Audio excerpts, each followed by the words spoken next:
আচ্ছা ঠিক আছে, ওগুলো তুমি পাঠিয়ে দিও আর আমি তারপরে। পূজা, আচ্ছা একটু রাখো তো।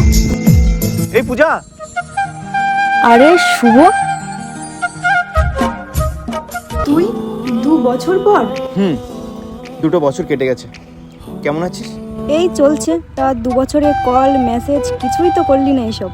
না করিনি, তার কারণ তুই যদি তোর ফ্রেন্ডদের কাছে এটা বলে ভাও খাস যে আমার এক্স কল করছে মেসেজ করছে, এই জন্যই করিনি। হ্যাঁ সেই। তা তুই করলি না কেন? তুই যদি কথা না বলিস তাই। আর তাছাড়া তোর প্রেজেন্ট গার্লফ্রেন্ড যদি তোর সাথে ঝামেলা করে এটাও একটা কারণ। কতবার বলেছি তুই শেষ, না তোর পরে কেউ ছিল, আর না আমি কাউকে আমার লাইফে আসতে দিয়েছি তোর পরে। সেই মিথ্যে? আমার সাথে থাকাকালীন সেই রিয়া বলে মেয়েটার সাথে তোর সম্পর্ক ছিল না?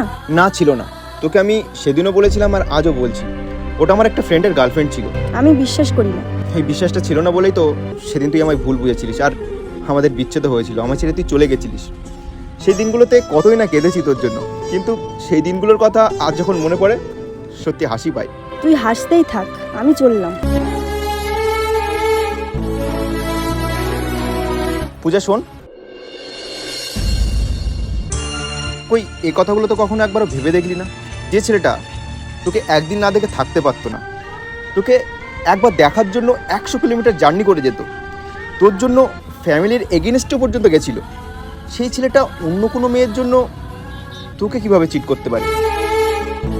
কখনো সময় পেলে এগুলো ভেবে দেখিস একবার।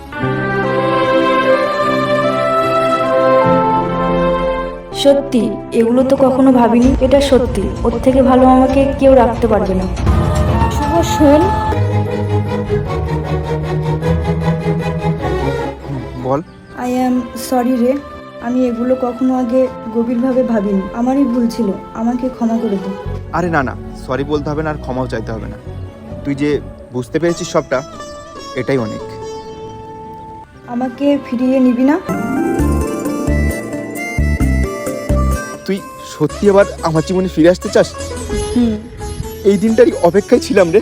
তুমি কাছে টানলে হতে পারি জানলা, এ হাওয়া ও তোমার কারণে, শুধু তুমি চাও যদি সাজাবো আবার নদী। আচ্ছা, এই 2 বছরের কোনো মেয়ের সাথে চ্যাটিং ডেটিং কিছুই করিসনি তো?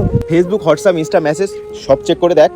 না, তার আর কোনো প্রয়োজন নেই। আমি তোকে বিশ্বাস করি, আর এই বিশ্বাসের উপর দাঁড়িয়ে আমাদের রিলেশনটা টিকে থাকবে আজীবন। এসেছে হাজার চল।